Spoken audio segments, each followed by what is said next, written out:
Je fête mes 10 ans. Le 31 janvier 2014, j'étais inauguré en présence d'André Santini, maire d'Issy-les-Moulineaux, du chanteur M et de Louis Selim Chedid. J'étais très ému. Le public découvrait mon architecture toute de transparence et de lumière, œuvre de l'architecte Pierre-Louis Falocci, et le projet ambitieux qui m'anime, fondé sur les valeurs d'hospitalité, de fraternité, d'altérité. Commençait alors cette aventure humaine, sociale et culturelle inédite qui me passionne jour après jour. J'ai été imaginé en grand pour accueillir tous les publics, enfants, adolescents, parents et grands-parents. Je suis un pôle d'accueil, d'écoute et de soutien pour toutes les générations. Je conjugue un lieu enfants-parents, une halte garderie, un centre d'accueil et de soins pour adolescents, des structures dédiées aux relations enfants-parents. Suivant mon humeur, mes conjugaisons sont au présent, au futur ou à l'impératif.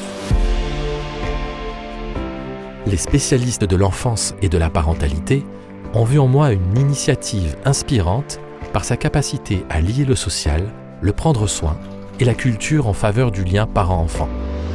Inspirante, est-ce que j'ai une gueule d'initiative inspirante ? Tant pis pour ma modestie, il faut croire que oui. En 10 ans, 300 000 personnes ont poussé ma porte et bénéficié de mes différents services. J'abrite un carrefour associatif orienté sur le droit de la famille, les naissances multiples, l'adoption, la médiation interculturelle, le haut potentiel, le handicap. Ce pôle regroupe 25 associations et organismes qui interviennent ici régulièrement ou à l'occasion d'événements. Comme quoi, entre mes murs, il n'y a pas de mur. Je me suis donné pour mission de faire connaître la personnalité et l'œuvre d'André Chedid par des expositions, événements, animations, publications, créations numériques et en présentant dans mes vitrines et espaces d'accueil le fonds IC1 André Chedid, issu de la donation à la ville de Louis Selim Chedid et de Louis Chedid. La poésie d'André Chedid me donne des ailes.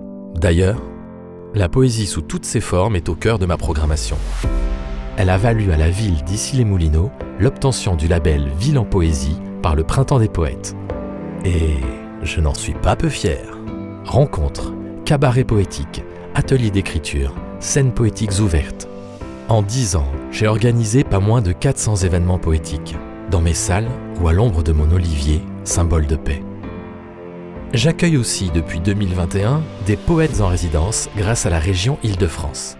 Performeurs, musiciens, vidéastes, il ne manque pas d'idées pour nous surprendre et nous faire savourer le goût de la poésie. Comme André Chedid, je me plais à vivre en poésie. L'art est un compagnon de toujours de la poésie. À raison d'une exposition par mois, j'en ai vu passer des artistes, des plus cotés aux jeunes talents. Plasticiens, sculpteurs, photographes, créateurs de lampes ou de tapis fleuris. On me dit souvent que je suis un très bel écrin. J'accepte avec plaisir ce compliment.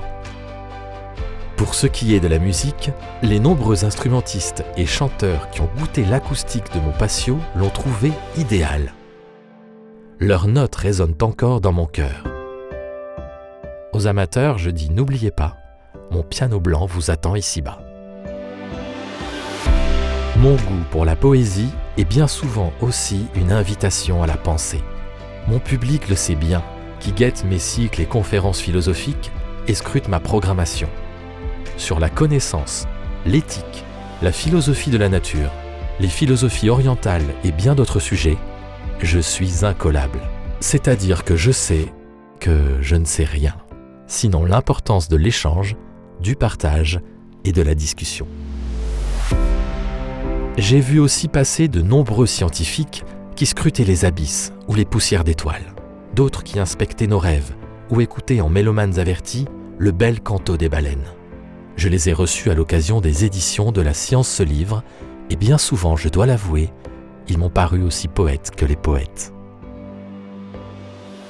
Aujourd'hui, j'ai réalisé qu'ils avaient déjà 10 ans, les nouveau-nés que j'accueillais à mes débuts. Ils doivent être en CM1 ou CM2 maintenant. Cette pensée aurait pu me donner un coup de vieux si je n'avais pas la certitude qu'ils ont encore besoin de moi.